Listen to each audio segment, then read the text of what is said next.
Hello there, Sir from 17 once again, introducing you to the very beginning of my Mass Effect 3 Insanity difficulty video walkthrough. So here it is, folks. This is the bookend to the trilogy of Mass Effects, the end of the War of the Galaxy against the Reapers, and the final conclusion to Shepard's adventure.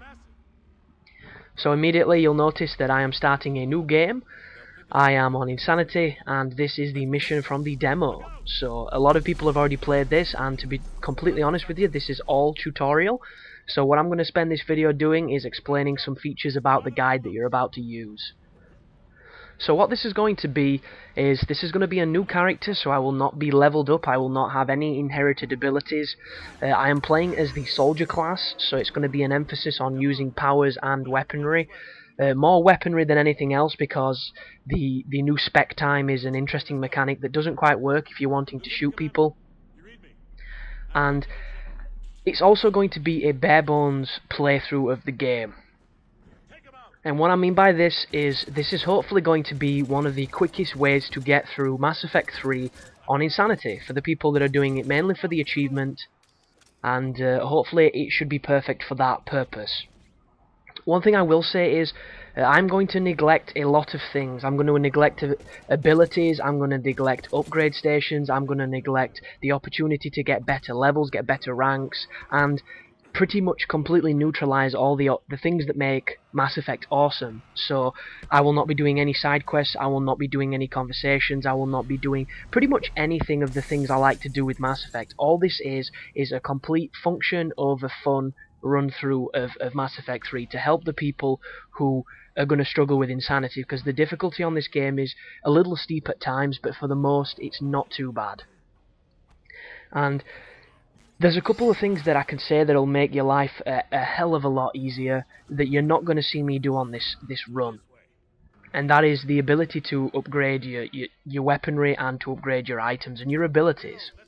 And what I mean by this is, there are certain shops you can visit, certain areas of the Normandy you can go to, where you can increase the amount of medigels that you can get. You can also increase the proficiency of your weapons. It'll decrease their weight, it'll give you more ammo, it'll make them more damaging.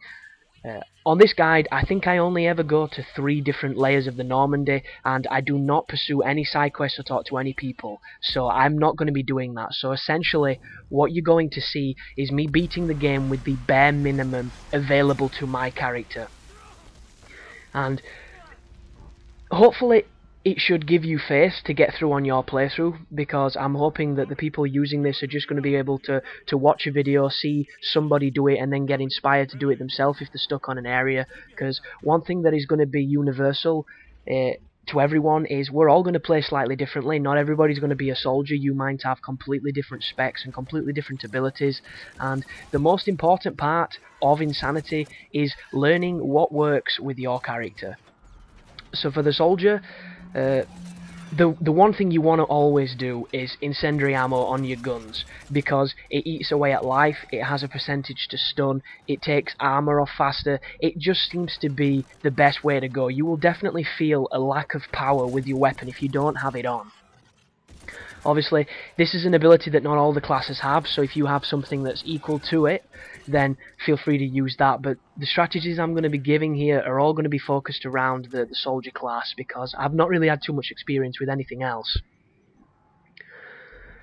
The melee system in this game is interesting, because they've tried to make it a bit more fanciful by giving you a heavy melee, which goes into an animation and does a little bit of damage, but I would definitely say do not melee things on this game unless you have to, and when you do, never do the full charge. Punch, roll backwards, because you'll just die. You really will. Insanity is not the game mode for getting up in people's faces, so if you're playing as a Vanguard, the Vanguard charge is probably going to be more of a detriment to you than a benefit.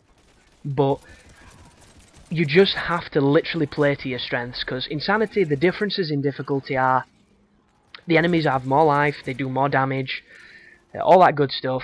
I don't know if the ammo is the same on all the other levels of challenge, but Ammo can be kind of scarce on this game. You'll get to moments where the enemies take so many bullets that you don't have enough in your guns to kill them.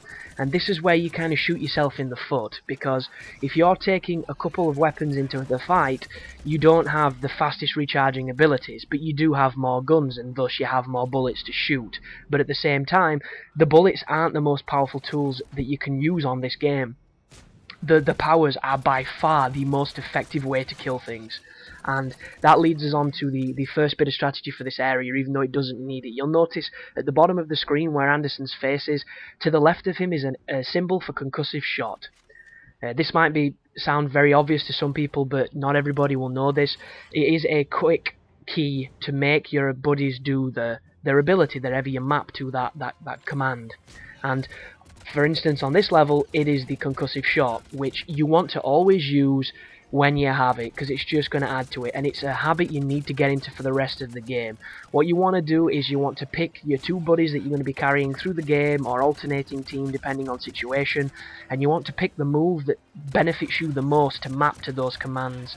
And in the middle of a fight, just keep throwing it out there, keep using your abilities, and just combine your team skills with your own skills to kill everything quicker. It is a win button on this game. For the most, you should have no issue at all with beating Mass Effect 3 on Insanity. When it's fair like this, when you know where the enemies are, when you control the fights, you'll have very little strategy needed. It's just point, shoot, use ability, stay alive. Don't get too overzealous out of cover, because as soon as your shield goes, you are extremely vulnerable. The only times when this game becomes difficult is when the spawns are a little bit unfair, when they spawn at the side of you or behind you, or when they make you take on a bunch of the heavy enemies, because the heavy enemies now have one-hit kill moves, and they're really going to test your patience if you fuck about with them. But this is the introduction, and I hope you follow it into the next bunch of videos, because this is going to be a long one and hopefully a fun one. But thanks for watching, guys, and yeah, let's kick some Mass Effect ass. You take care now.